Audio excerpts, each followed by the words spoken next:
ఏమండి ఇటువంటి నేను దంచుతాను. ఏమండి ఏమిటమ్మా రావులమ్మా అని పిలు. నేను మిమ్మల్ని ఏమండి అనే పిలుస్తాను. ఇటువంటి సాయంగా నేను దంచుతాను. అయ్యో వద్దమ్మా. మరి నేను దంచడం నేర్చుకోవద్దా? దంచటం నేర్చుకోవడం కాదులే అమ్మా, ఎట్టై మీద ఎట్టంతా వాళ్ళ అమ్మ మీద చూపెడుతుంది. మెలికలు తిరిగినట్టే ఉండిపోగలవు. ఇదిగో ఎక్కువ మాట్లాడావంటే సాయంకాలం కూలి కోసేస్తా. దంచు దంచు. ఇటువంటి నేను దంచుతాను. ఏమిటి వాళ్ళ మీద కసురుకుంటున్నావు? అమ్మా అదే అమ్మా రావులమ్మ గారికి కళ్ళు తిరుగుతున్నాయటమ్మా. 2 నిమిషాలు కూర్చోమంటే కూర్చోవట్లేదు. ఏ రావులమ్మా? అబ్బే అదే లేదమ్మా. నువ్వెప్పుడు అలాగే చెప్తావు. అయినా చెట్టంత కొడుకుని పెట్టుకుని నీకు కష్టమేమిటి చెప్పు. అలా చెప్పండి బాబు, చెప్పలేక చచ్చిపోతున్నాను. తలెత్తుకుని తిరగలేకపోతున్నాను అనుకోండి. ఏమన్నా అంటే పొలం విడిపించడానికి కట్టబడుతున్నాను అంటది. దీని ఆరోగ్యం చెడిపోయినాక నాకెందుకండి ఆ పొలం? చెప్పండి. ఏమైనా సరే ఆ పొలం నా చేతి మీదుగా నీకు ఇవ్వాలి. అంతవరకు నేను కష్టపడాల్సిందే.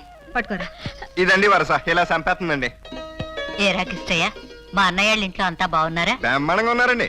మీరేం కంగారు పడమాకండి, త్వరలో అందరూ కలిసిపోతారా? ఏమో. ఎవరితో మాట్లాడుతున్నావు అక్కడ? ఎవరి కష్టాలు వాళ్ళని. అబ్బా నువ్వు ముందు అన్నం తినమ్మా, పోటీ నేను వేస్తాగానే ఇవ్వు. ఆహు ఆహు ఆహు ఆహు. తెంగరబుచ్చి. ఏమైనా గురింకా మరిద్దరం చిన్నప్పటి నుంచి కలిసి తిరిగాం కదా. తిరిగితే నేను రోజు నీ పడవ ఎక్కుతున్నాను కదా. ఎక్కితే మొన్న పడవ కూడా నడిపాను కదా. నడిపితే రేపు నా పుట్టినరోజు కదా. అయితే నాకు చీర కొని పెట్టవా? రా చీర. ఇదిగో రేపు గనక నువ్వు గనక చీర గనక తేకపోతే అసలు నేను బట్టలే వేసుకో. కృష్ణయ్య, క్రితం జన్మలో నువ్వు నాకు రుణపడి ఉంటావు. అందుకే చెదిరిన మనసుకు తోడయ్యావు, చచ్చేదాన్ని బతికించావు. శాస్త్రం చెప్పినట్టుంది. నేనేంటి మిమ్మల్ని బతికిష్టం ఏంటండి? ఇలాంటి చీరలు మనకి ఎన్ని ఉంటాయండి? ఏ రోజు కొత్త చీరలు కొంటా ఉంటారు కదా, ఆ పాత చీరలు ఏం చేస్తారండి? పడేస్తారండి. అలా పడేసే చీర ఏమనంటే నా మొహాన్ని ఒకటి బారేయండి. ఒక్కటండి. చీర నీకెందుకు చీర? ఆ వీర వెంకటలక్ష్మి వరప్రసాద్ సత్యవతి లేదండి, అదేనండి మన పరశురామయ్య గారి కూతురు. రేపు దాని పుట్టినరోజు అండి. నేను గనక చీర కొనిపోతే అసలు బట్టలే కట్టుకుని పంతం పట్టిందండి. దానికి మనం అంటే కొంచెం బెంకం పట్టండి. అదొక తెంగర పుచ్చని మనకు సరదా. అదొక ఇదిలేండి. దానికి చీర కొందామంటే మన దగ్గర పింగులు లేవండి. అందుకే మీ పాత చీర ఒకటి నా మొహాన్ని బారేస్తే కొన్నానని కోసేస్తానండి. అడిగేశాం, ఏమనుకుంటుందో ఏంటో.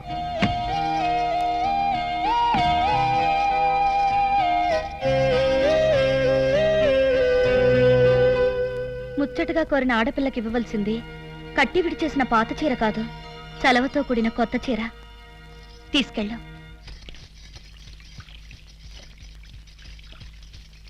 సత్యమో చీర, కొత్త చీర. ఎలా ఉంది చీర? 3 సంతలు ఎత్తికి తెచ్చావా? తల్లి పడేసింది. గోదావరి తల్లి, గోదావరి తల్లి సత్యమా. 7 ట్రిపుల్ కలెక్షన్. చీర బాగుందా?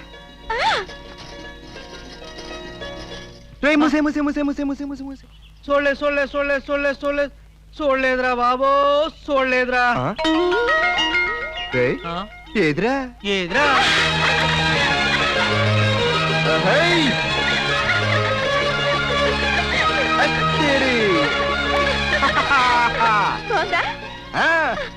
బాలే పని చేసే సత్తమ్మా నువ్వు. ఏదో ఇచ్చాగానే అలా కట్టేసుకుంటారేటి? నువ్వు ఇప్పిందంటే సగం ఖరీదు కూడా చేయదు ఇది. ఇదిగో ఖరీదును బట్టి కాదు, ఇష్టమైంది కట్టుకున్నాను. అందరూ ఇస్తే కట్టుకుంటానా? ఇదిగో మరి ఇవాళ నా పుట్టినరోజు కదా, నేను ఒకటి అడుగుతాను. ఇస్తావా? ఏంటది? నన్ను చాచి ఒక్క లెంపకాయ కొట్టవా? ఒక్కటి. పుట్టినరోజు అప్పుడు ఎవరైనా నెత్తి మీద అక్షింతలు ఎంచుకుంటారు, నోట్లో కళాఖండ పెట్టించుకుంటారు, చనువు మరి ఎక్కువైతే సంకలో కితకట్లు పెట్టించుకుంటారు. అంతేగాని గో మీద లాక్కి కొట్టించుకోవడం ఏంటంట? ఇదిగో మైనా గోరికి పెద్ద గోపాలకృష్ణ, ఇప్పుడు నన్ను కొట్టకపోతే గోదాట్లో దూకి కడసారైపోతా. సత్యమా కొట్టేశావుగా. ఇది అట్టుకుని నా ఇంటికి వెళ్ళిపోతాను. దెబ్బ మా కుదుమట్టంగా తగిలిందిరా బాబు. నువ్వు సామాన్యుడు ఏంటి, తెడ్డుకు తెలియకుండా పడవ నడిపేసే రకం. ఏడ్చావు, లంగా జాగ్రత్త. మొత్తానికి బాకీ పూర్తి చేశావు. చీమలు కూడా కోట్లు కట్టగలవని చిన్నోళ్ళకి ధైర్యం ఇచ్చావు. అసలు నువ్వు ఈ బాకీ మెల్లగా తీర్చుకుంటానంటే దస్తావేజులు ఇచ్చేసేవాడిని. గుమస్తా రాలేదు, సాయంకాలం వచ్చి దస్తావేజులు తీసుకో. దాందే ఉంది బాబు, నెమ్మదిగా ఇద్దరు గాని. ఆహా, రుణాలు తీరిపోయాక రాత కోతలు కూడా తీరిపోవాలి. అందరూ నాలాగే ఉంటారా? ఏమో, సాయంకాలానికి నేను సావచ్చు, నా పెళ్ళానికే చెడుబుద్ధి రావచ్చు, నా కూతురికే చెడుబుద్ధి రావచ్చు. సాయంకాలం వచ్చి దస్తావేజులు తీసుకెళ్ళిపో.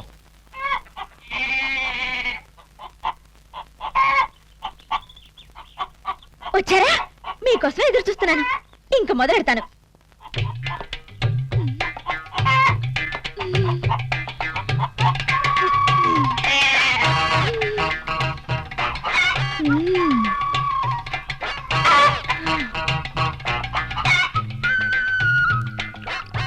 సచేతమ్మా, అదేమిటమ్మా? చద్దను తింటున్నాను. అది రాత్రన్ను, నువ్వు తినకూడదు. ఏ మీరు తినరా? మేమంటే మేము నేనంటే నేనే.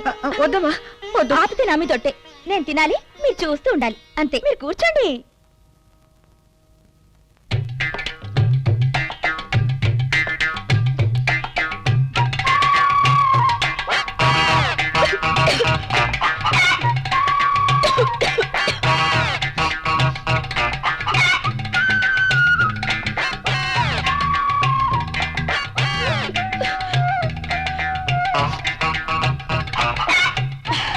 ఇప్పటికి 3 అయ్యాయి.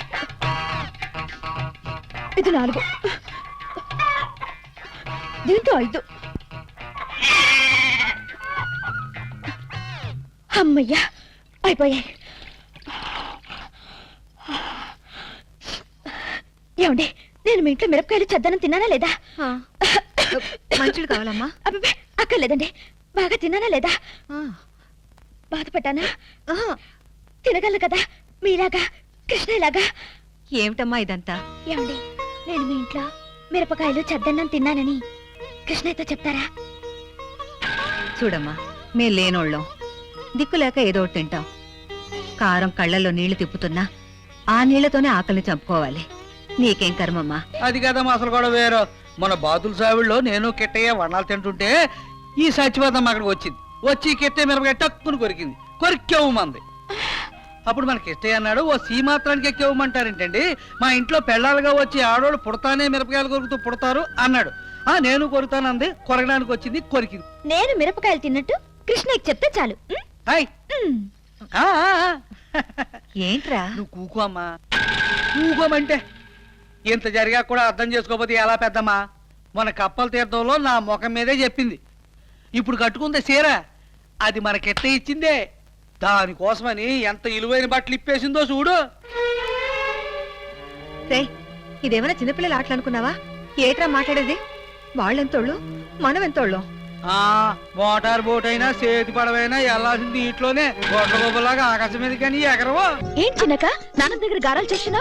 నానమ్మ, తొందరగా టిఫిన్ పెట్టు, బస్ మిస్ అయినట్టు షాప్ కి వెళ్ళడం లేట్ అయిపోతుంది. ఇదిగో అంజలి, అంజలిలో కారం ఎక్కువైందే. అలాగే నోర్మ ఇవే. నానమ్మ, టౌన్ నుంచి ఎవరైనా తేవాలా? ఏం అక్కర్లేదమ్మా, అన్ని ఉన్నాయి. ఉన్నాయా? అదేంటి, మా ఫ్రెండ్ ఇంట్లో కూడా మనలాగే 4 ఉన్నారు. తన జీతం సరిపోవట్లేదని గోల్ పెడుతోంది. నాకు కూడా అంతే జీతం, ఎలా సరిపోతుంది? ఇందులో ఏముందమ్మా, దుబారాగా ఖర్చు పెడితే ఎంత జీతమైనా చాలదు. అదే జాగ్రత్తగా ఖర్చు పెట్టామనుకో సరిపోతుంది. వా వా వా వా, గ్రేట్ నానమ్మ. నేను ఫైనాన్స్ మినిస్టర్ చేస్తే దేశం బాగుపడుతుంది. చాలేవే, ఈ బస్సులు దాన్ని ఎవరు మినిస్టర్ చేస్తారు? ఓయబ్బో, ఇప్పుడు నిన్నెవరు ఫైనాన్స్ మినిస్టర్ చేయట్లేదు గానీ పంజుడు. రాకపోతే నిన్ను చేస్తారా? దోశలు సూపర్ నానమ్మ, కాకపోతే చట్నీలో కొంచెం కారం. ఆ మాత్రం కారం తినకపోతే ఎట్లాగే? క్యారీర్ ఇవ్వు, టైం అయిపోతుంది. వస్తాను. మా అమ్మ. పెద్దక్క, నీకు టౌన్ నుంచి ఏమైనా కావాలా?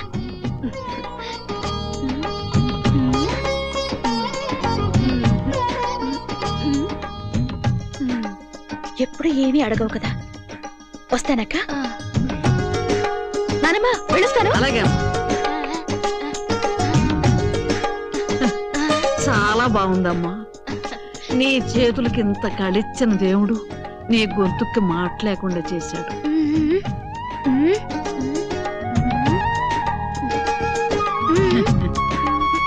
నా తల్లి, నా బంగారు తల్లి, తినమ్మా. ఇదేమన్నా గవర్నమెంట్ ఆఫీస్ అనుకున్నావా?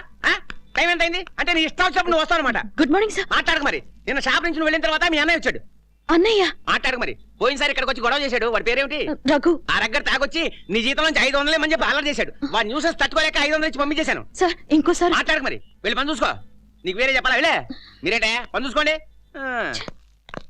చిచి దరిద్రుడు ఎవడేవాడు? మా కుటుంబానికి పట్టిన పీడ. మా నాన్నగారి మొదటి భార్య కొడుకు. అంటే నీకు అన్నీ అవుతాడు కదా, బాగా చూసుకోవచ్చు కదే. చూసుకోడు. ఎందుకు? మా నాన్నగారు చాలా పెద్ద సంగీత విద్వాంసుడు. ఆయన మొదటి భార్య గయ్యాళి. ఎప్పుడు మా నాన్నగారు నసపెట్టి చంపేసేదట. సంగీతం మాని వ్యాపారం చేస్తేనే గానీ కాపురం చేయనని తన కొడుకుని తీసుకుని పుట్టింటికి వెళ్ళిపోయిందట. అప్పట్లో మా నాన్నగారి దగ్గర సంగీతం నేర్చుకోవడానికి మా అమ్మ వెళ్లేదట. మా అమ్మకి మా నాన్నకి అభిరుచులు ఒకటే అవడం వల్ల వాళ్ళ మనసులు కలిసాయట. ఎవరికి చెప్పకుండా రహస్యంగా గుళ్ళో పెళ్లి చేసుకున్నారట. అప్పుడు మా అమ్మగారు అన్నయ్య ఇంటికొచ్చి, ఇదిగో సంగీతం మాస్టర్, నీ సంగతి తెలిచేస్తారా రా.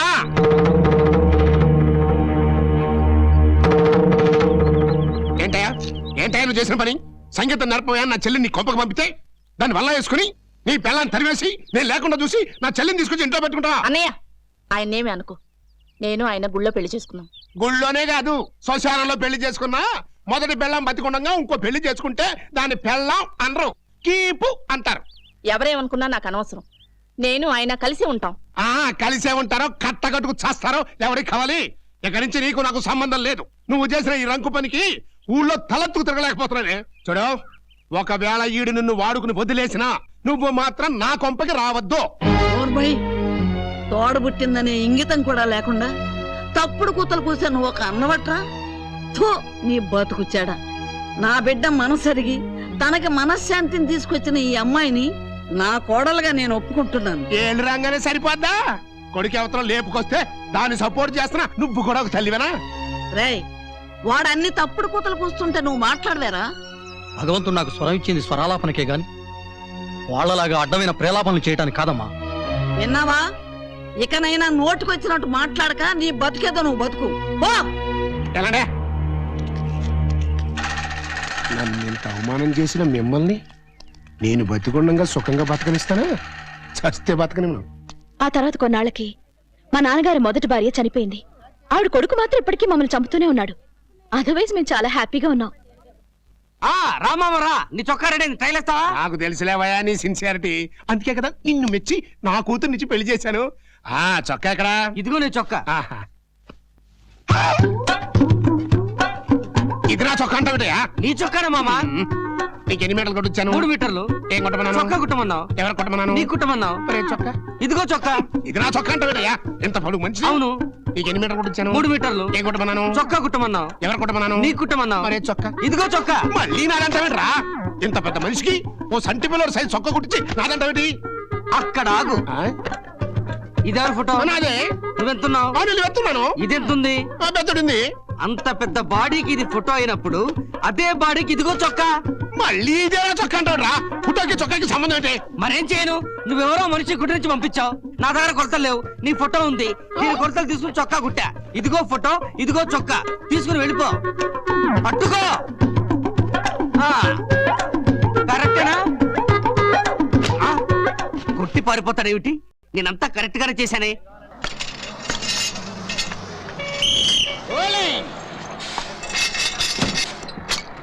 దిగండి దిగండి. దిగవా దిగ. సారీ.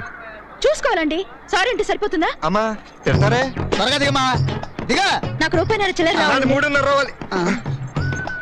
చిల్లర లేదే ఎలా? ఏయ్, ఏంటి ఎక్కడదాం చూస్తున్నావా? ట్రాఫిక్ జామ్ అయిపోతుంది. ఎందుకు సార్ అంత సీరియస్? చిల్లర లేదు అన్నాను కానీ ఇవ్వనలేదుగా. ముందు మీ సోది ఆపి చిల్లర ఇవ్వండి. ఇస్తున్నా. నీకు రూపాయిన్నర, మీకు 3:30, టోటల్ 5 రూపీస్. ఇదిగో ఇది తీసుకుని చిల్లర మార్చుకుని ఎవరికి రావాల్సింది వాళ్ళు తీసుకోండి. ఏ, ఏంటిది? మీ చిల్లర ఎలా మార్చుకో? మీ దగ్గర చిల్లర ఉందా? లేదండి. అమ్మా, రైట్ రైట్. ఇది ఈ ఊరేనా? అవునండి. మీ ఇల్లు ఎక్కడో చెప్పండి, చిల్లర మార్చి తీసుకొచ్చేస్తాను. ఏంటి? చిల్లరిచ్చే వంకతో ఇంటికొచ్చి ఆ మాట ఈ మాట మాట్లాడి పరిచయం పెంచుకుని ఐ లవ్ యూ అని చెప్పేద్దామనా? అమ్మా, నేను అంత కుట్రతో ఆలోచించలేదండి. ఆహా. ఏదో అందమైన ఆడపిల్ల ఎండలో చిల్లర కోసం తిరగటం ఎందుకని చెప్పి నేనే ఇంటికి వచ్చేద్దాం అనుకున్నాను. అవునండి. అమ్మా, 2 చిల్లర ఇప్పిస్తాను. చిల్లర ఇస్తారా? ఎంతకి? 5 రూపాయలకి. ఎందుకు? మేమిద్దరం పంచుకోవాలి. చిల్లర లేదు. లేదని చెప్పడానికి ఇన్ని వివరాలు అడగాలా? ఎన్ని వివరాలు? అమ్మా లేదంట, మనం వేరే కొట్లు అడుగుదాం. బాబు 5 రూపాయలు చిల్లర ఉందా? ఉందండి. ఇవ్వు. అయ్య బాబాయ్ ఉందని చెప్పాను కానీ ఇస్తానని చెప్పలేదు కదండి. అయ్య బాబాయ్, ఈయనెవరు? ఉండి కూడా ఏమనంటారు? మనం వేరే కొట్టు చూసుకుందాం పదండి. ఆయన కొట్టు పెట్టుకుంది మీకు చిల్లర ఇవ్వడానికా? ఏదైనా కొట్టి ఇస్తారు. ఇది పట్టుకోండి. ఇవ్వండి. ఒక సిగరెట్ ఇవ్వు. అయ్య బాబాయ్ కాల్చడానికండి? అవునండి. అయ్య బాబాయ్ లేడీస్. నీకెందుకు? ఇవ్వు. అయ్య బాబాయ్ ఏ సిగరెట్ అండి? ఏదో ఒకటి ఇవ్వు. ఇదిగోండి. ఇదిగోండి, నాకు రావాల్సిన రూపాయన్నర నేను తీసుకున్నాను. మీకు రావాల్సిన డబ్బుకి ఒక సిగరెట్, బ్యాలెన్స్ 2 రూపీస్. అయ్య బాబాయ్, ఇదేంటండి సిగరెట్ ఇచ్చారు? నాకు అలవాట్లేదు. అలవాటు లేకపోతే చేసుకోండి. బాగుంది. ఏంటి? సిగరెట్ కాల్చుకోండి.